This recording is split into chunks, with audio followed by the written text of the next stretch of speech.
Birdenbire hayatımın tümü oldu. Gecelerime gün gibi doğdu. Gidersen bir gün bir üzülür çok. Hayatımın tümü oldu. Assalamualaikum warahmatullahi wabarakatuh. Saya Yudi Pramuko, tukang donat dari Palung, YouTuber tertua di semesta. Usia saya 62 tahun ya, tapi di usia senja ini saya menyaksikan negeri kita ini hancur ya. Korupsi di mana-mana ya, Asabri, BPJS, apalagi itu korupsi di mana-mana.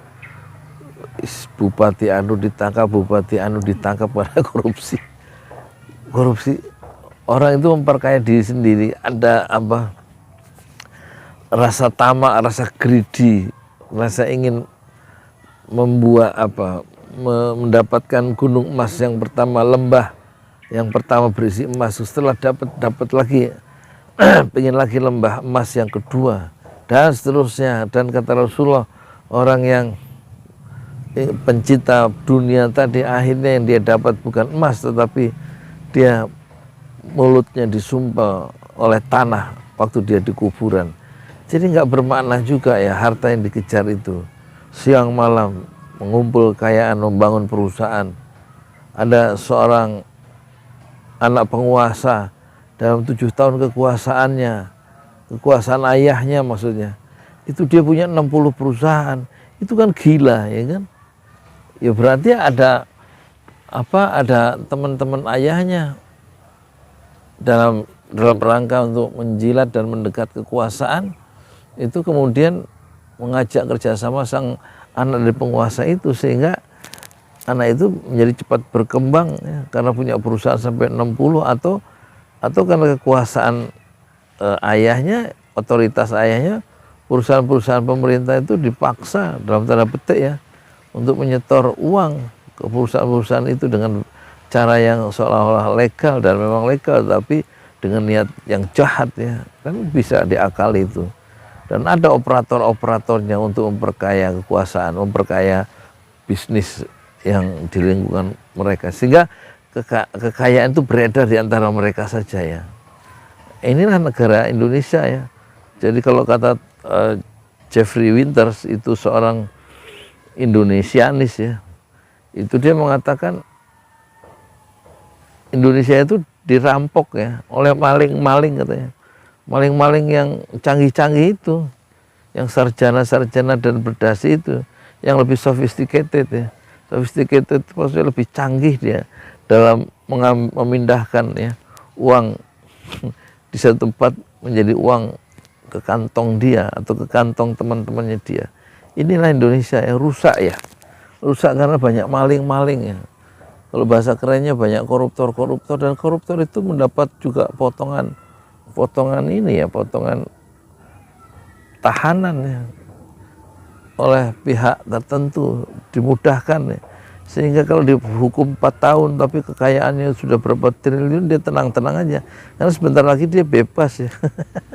Dan akan menikmati hasil kekayaannya. Dia nggak peduli bahwa itu berdosa atau tidak, dia nggak peduli, yang penting dia sudah dapat simpanan banyak untuk anak dan keturunannya yang dibesarkan ya oleh harta haram itu. Kata Rasulullah, daging yang tumbuh karena harta haram, maka daging tumbuh itu yang berkembang di kalangan keluarga besarnya itu, anaknya, cucunya, ponakannya, kemudian saudara-saudaranya, daging yang tumbuh karena harta haram itu lebih layak disantap oleh api neraka. Itu persoalan satu, persoalan apa?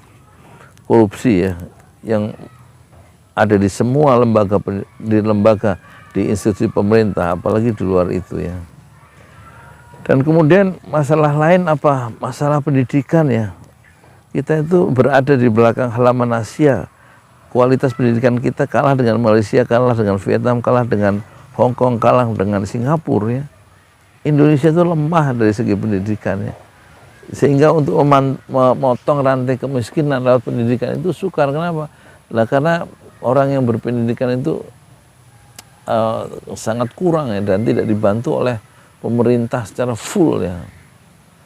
Beda dengan Malaysia waktu zaman Mahathir dulu, look the east, lihatlah ke timur, maka dikirimlah ribuan anak-anak muda Malaysia untuk belajar ke timur, ke universitas-universitas di Jepang, di Korea, di Australia, dan lain-lain.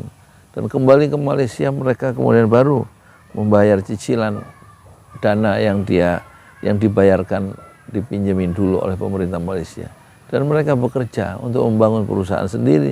Mereka akhirnya bekerja setelah kuliah selesai untuk membangun negerinya sendiri, orang-orang Malaysia itu. Dan kemudian dia mengatakan ketika Gojek mau masuk Malaysia, setelah diterima oleh Mahathir, banyak orang-orang tokoh-tokoh Malaysia itu marah ya.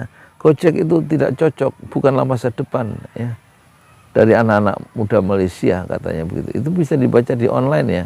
Gojek itu cocok ya untuk anak-anak muda miskin seperti Indonesia, tapi Gojek masa depan anak-anak muda Malaysia bukan ada di jalanan, katanya.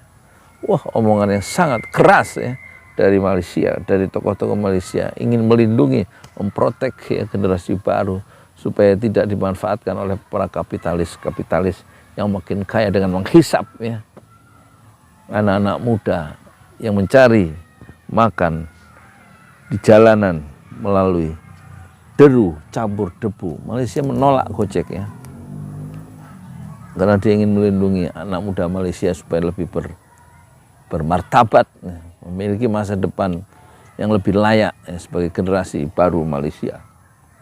Saya Yudi Pramuko, tukang donat dari Parung, YouTuber tercuah di semesta. Fasbir sobron jamila, bersabarlah dengan kesabaran yang indah. Assalamualaikum warahmatullahi wabarakatuh.